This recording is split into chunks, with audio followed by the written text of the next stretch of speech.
Assalamu alaikum warahmatullahi wabarakatuh. Bismillahi alhamdulillah wassalatu wassalamu ala rasulillah wa alihi wa sahbihi wa mawalahu amma ba'd. Karibu tena katika studio zetu, karibu tena katika vipindi vyetu hapa Maalim Saidi. Leo hii mezani kwetu kuna khutba ya Kiarabu tutaka kuifasiri ili kuweza kupata faida kupitia yaliyomo ndani yake.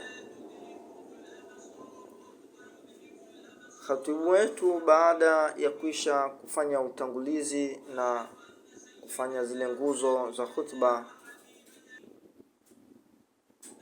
akaanza kwa kusema, enyi waja wa Mungu,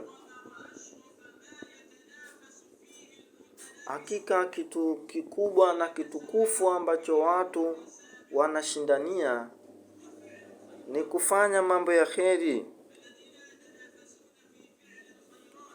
Wale wanaoshindana katika kufanya mambo ya kheri, Mungu mtukufu amewaahidi kupata pepo ambayo upana wake ni mbingu na ardhi, yani sehemu iliyokuwa katikati. Hakika kushindana katika matendo mema ndiyo njia ya wafanyao wema, na hawi sawa wale wenye kufanya haraka katika kufanya mambo ya kheri na wenye kufanya upole. Mola wetu anasema, hawi sawa kati yenu wale ambao waliopambana na kutoa kabla ya kukombolewa mji wa Maka. Hao ni watukufu zaidi na wakubwa zaidi kimalipo kuliko wale ambao toa sadaka na kupambana baada ya kukombolewa mji wa Maka. Lakini wote Mungu amewaahidi kupata pepo. Mungu ni mwenye kutambua yale mnayoyatenda. Na mtume wetu sallallahu alaihi wasallam naye anatilia mkazo haya maneno. Anasema mwenye kufanya haraka na mwenye kutangulia katika kheri, huyo ni bora kuliko mwingine. Na inatakiwa kwako kutokufanya haraka na kufanya kwa upole katika mambo ya kidunia, katika masala ya biashara, kuoa na mengineyo katika mambo. Utatufikiria kisha ndio utafanya kwa upole. Lakini katika mambo ya akhira, katika mambo ya kheri, hautafanya upole, lakini inapaswa kufanya haraka na kufanya wepesi.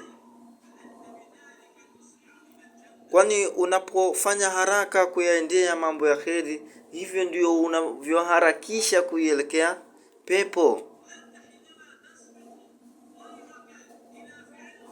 Na wewe unapotangulia wengine katika kufanya mambo ya kheri, ndio utakavyowatangulia katika kuingia peponi.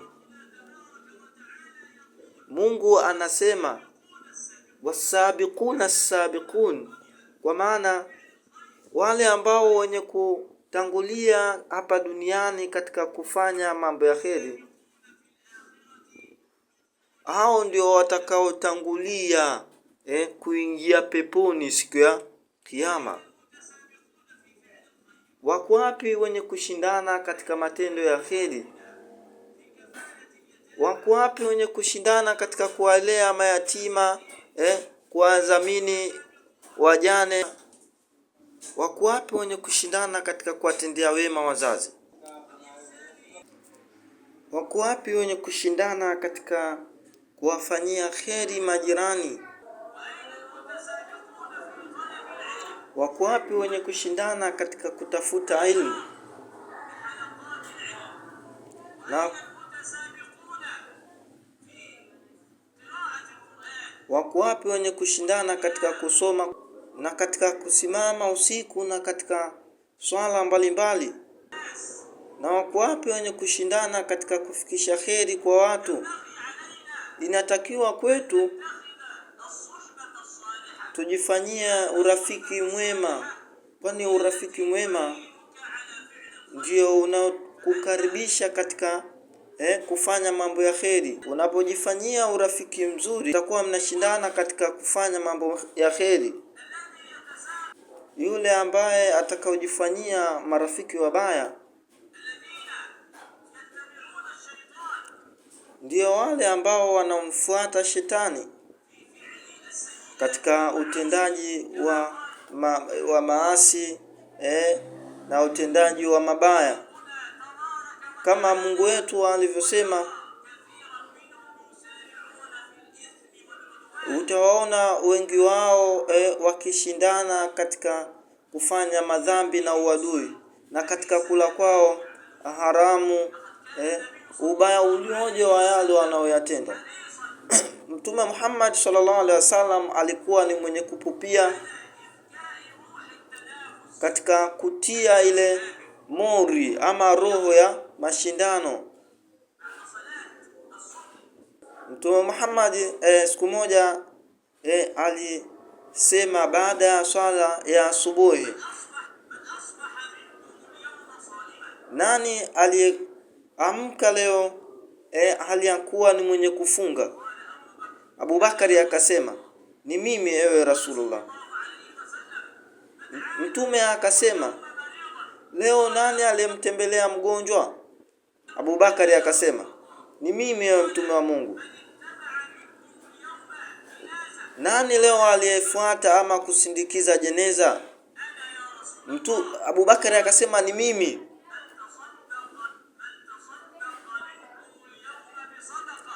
Mtume akasema tena, nani leo aliyetoa sadaka? Abu Bakari akasema, ni mimi wewe Mtume wa Mungu. Mtume akasema, hayo mambo hayajakusanyika kwa Muislamu yoyote isipokuwa Mungu atamuingiza peponi. Kwa ajili hii ndio Abu Bakari alikuwa ni mwenye kushinda siku zote katika mambo ya kheri. Umar alitaka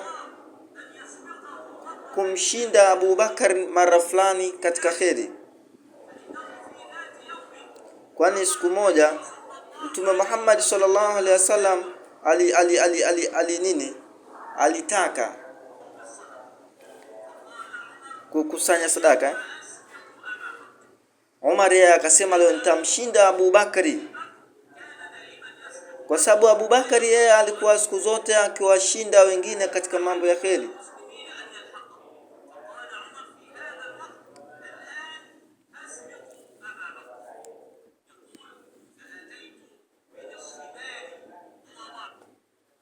Abu Bakari akasema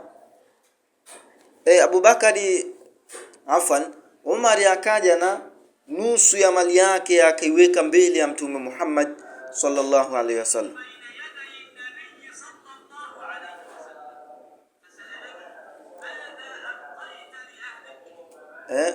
Mtume Muhammad sallallahu alaihi wasallam akamuuliza Sayyidina Umar, umewabakishia nini watu wako?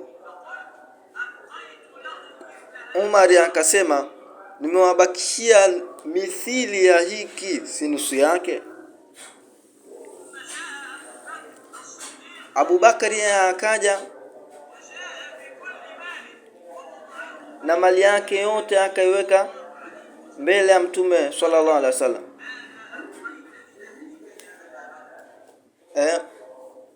Mtume sallallahu alaihi wasallam akamuuliza, umewaachia nini watu wako?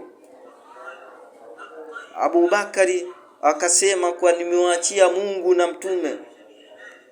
Amekuja na mali yake yote na hakuachia watu wake chochote katika vitu vya kidunia.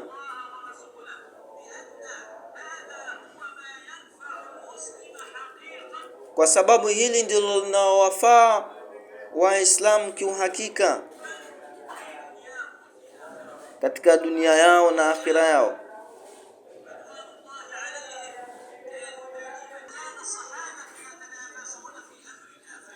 Hivi ndio masahaba walikuwa wakishindana katika mambo ya kheri. Mtume anasema,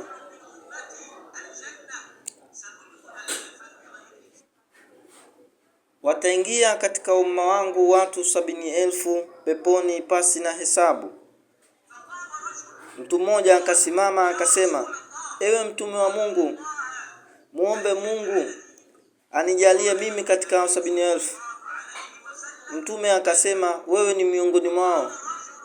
Mtu mwingine akasimama akasema, ewe mtume wa Mungu, muombe Mungu anijalie mimi katika wao. Mtume akasema, ukasha ameshakutangulia. Hawezi kuwa sawa aliyeanza na yule aliyechelewa. Yule aliyewahi ni mwenye kupata kheri zote. Yule ambaye anakuwa ni mwenye kupupia kupata kheri anakuwa ni bora kuliko mwingine. Kwa ajili hii ndiyo Mtume sallallahu alaihi wasallam anasema,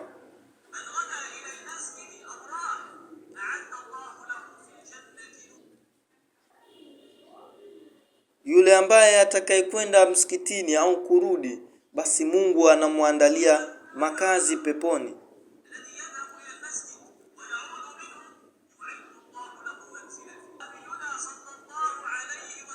Na mtume wetu anasema, watu wangelitambua kile ambacho kilichokuwa katika adhana na katika safu ya kwanza, na kupata iko kitu isipokuwa kwa kusongamana, basi walingelisongamana. Yani kuna purugushani, ghasia, lakini haiwezekani kufikia iko kitu pasi na kufanya hivyo, basi wangelifanya.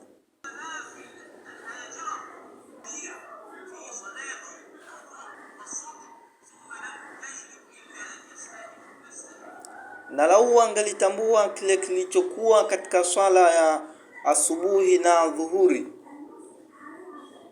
na hakukipata iko kitu isipokuwa kwa msongamano na ghasia, basi wangelifanya hivyo. Yani wangeliingia katika msongamano na hizo ghasia. Siku moja mafukara walimjia Mtume Muhammad sallallahu alaihi wasallam wakasema, ewe mtume wa Mungu, matajiri wamekwisha ondoka na malipo. Mtume akasema, kwa nini mnasema hivyo? Hao wanaswali kama mnavyoswali, wao wanafunga kama mnavyofunga, lakini wao wanatoa sadaka, sisi hatutoi. Wao wanaacha watumwa huru, lakini sisi hatuachi kwa sababu hatuna uwezo huo. Mtume akasema, je, nisikujulishani kitu ambacho mtakutana kwa hiko wale ambao watangulieni, na hatufanya mtu kilichokuwa bora kuliko hiko, isipokuwa mtu ambaye atakayefanya kama mtakavyofanya. Wakasema, bana tujulishe. Mtume ndo akaanza kushuka, mtaleta tasbihi kusema subhanallah, mtaleta tahmidi mtasema alhamdulillah, mtasema Allahu akbar, yani mtaleta takbir. Baada ya kila swala mara 33. Wakafanya kama mtume alivyowaambia. Kisha wakamjia tena Mtume Muhammad sallallahu alaihi wasallam akamwambia, wale wenzetu wamekwisha sikia, kwa hiyo wao nao wanafanya kama vile wanataka kuwapata wale waliowatangulia ambao ni matajiri. Kwa hiyo wanafanya kila juhudi.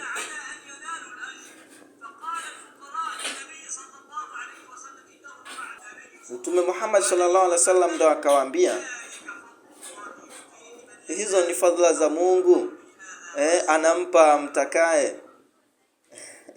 Kwa hiyo hapo hakukuwa na njia nyingine ya kuweza kuwafikia hao matajiri, kwa sababu hizo ni fadhila za Mungu.